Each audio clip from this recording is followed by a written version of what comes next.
Assalamualaikum warahmatullahi wabarakatuh. Di sini saya Mia Kafifa dengan NPM 1914231001 dari Teknologi Industri Pertanian Fakultas Pertanian Universitas Lampung. Di sini saya akan menjelaskan tentang pengolahan limbah cair pada industri minyak kelapa sawit.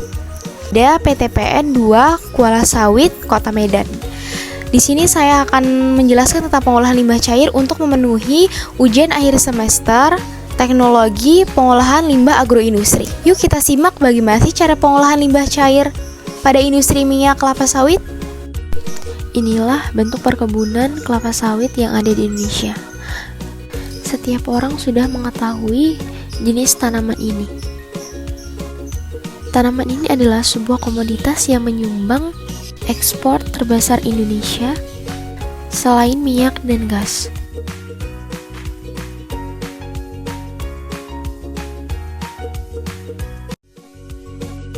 Tahun 2015 nilai ekspor produk mencapai 18,1 miliar US dollar atau berkontribusi sebesar 13,7% terhadap total ekspor di Indonesia. Indonesia adalah pemilik perkebunan kelapa sawit terbesar dunia dengan memproduksi palm oil atau CPO. Industri kelapa sawit ini memiliki limbah padat dan cair. Limbah cair harus ditangani karena jika tidak ditangani akan menyebabkan pencemaran lingkungan karena kandungan CO2 dan BOD-nya melebihi syarat yang telah ditentukan.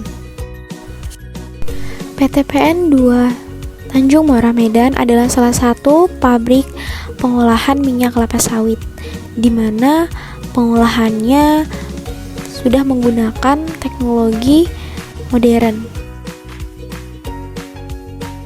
Baik, di sini saya akan menjelaskan mengenai pengolahan limbah cair menggunakan metode kolam pada industri minyak kelapa sawit.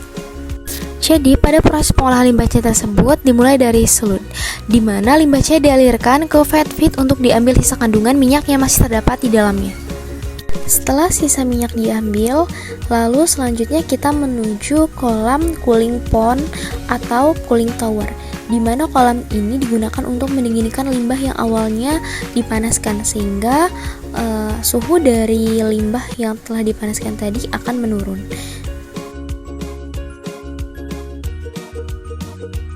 Setelah melakukan pendinginan, limbah tersebut dialirkan menuju kolam netralisasi. Setelah limbah memasuki kolam netralisasi, selanjutnya limbah dialirkan ke dalam kolam pengasaman atau kolam pembiakan bakteri, di mana pada kolam ini akan mengkondisikan ulang limbah cair untuk memasuki kolam anaerobik. Pada kolam ini biasanya ditambahkan bakteri metanogenesis atau bakteri penghasil gas, atau bisa ditambahkan nutrisi seperti urea dan fosfat pada kolam pembiakan bakteri. Kemudian dialirkanlah ke dalam kolam anaerobik, di mana pada kolam ini harus memiliki pH 6,0 dan BOD limbah yang keluar dari kolam ini maksimal 3000 mg per liter.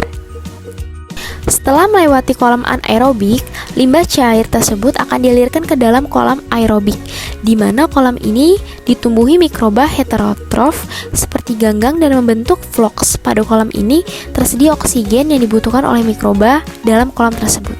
Setelah melalui kolam aerobik, limbah cair terlebih dahulu dialirkan ke kolam pengendapan atau kolam sedimentasi, di mana pada kolam ini ditambahkan klorin atau tawas aluminium sulfur fosfor untuk tujuan mengendapkan partikel-partikel yang tersisa.